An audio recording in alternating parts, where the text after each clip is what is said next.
Mutual fund ಸರಿ ಇದೆ ಪ್ರಸ್ತುತಪಡಿಸುತ್ತಿದೆ ಹೂಡಿಕೆಗೆ ಸರಿಯಾದ ಹೆಜ್ಜೆ. ನ್ಯೂಸ್ 18 ನೆಟ್ವರ್ಕ್ ಇವರ ಸಹಯೋಗದೊಂದಿಗೆ. ನನ್ನ ಹೆಸರು ರೂಪಾ ಎಸ್ ನಾಯ್ಕ. ನಾನು ಪ್ರಸ್ತುತ ನಾರಾಯಣ ನೇತ್ರಾಲಯ ಆಸ್ಪತ್ರೆಯಲ್ಲಿ ಕಾರ್ಯನಿರ್ವಹಿಸುತ್ತಿದ್ದೇನೆ. ನಿಜವಾದ ತಿರುವು ನಾನು ತಾಯಿಯಾದಾಗೆ ಸಂಭವಿಸಿತು.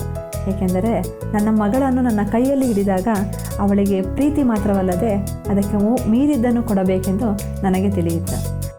ನಾವು ಮೊದಲು ಬಾಡಿಗೆ ಮನೆಯಲ್ಲೇ ಇದ್ವಿ. ಆಗ ನಾವು ಮ್ಯೂಚುವಲ್ ಫಂಡಲ್ಲಿ ಹೂಡಿಕೆ ಮಾಡಿದ್ವಿ.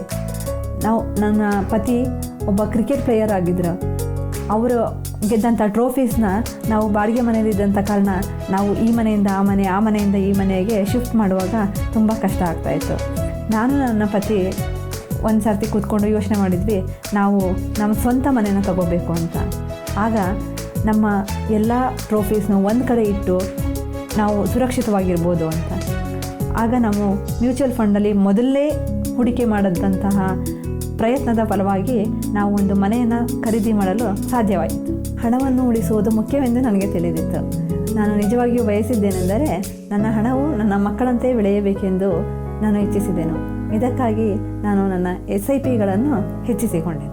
ಮ್ಯೂಚುವಲ್ ಫಂಡ್ ಹೂಡಿಕೆಗಳು ಮಾರುಕಟ್ಟೆಯ ಅಪಾಯಗಳಿಗೆ ಅಧೀನವಾಗಿವೆ. ಸ್ಕೀಮ್ ಸಂಬಂಧಿತ ಎಲ್ಲ ದಸ್ತಾವೇಜುಗಳನ್ನು ಗಮನವಿಟ್ಟು ಓದಿಕೊಳ್ಳಿ. ಮ್ಯೂಚುವಲ್ ಫಂಡ್ ಸರಿ ಇದೆ ಪ್ರಸ್ತುತಪಡಿಸುತ್ತಿದೆ ಹೂಡಿಕೆಗೆ ಸರಿಯಾದ ಹೆಜ್ಜೆ.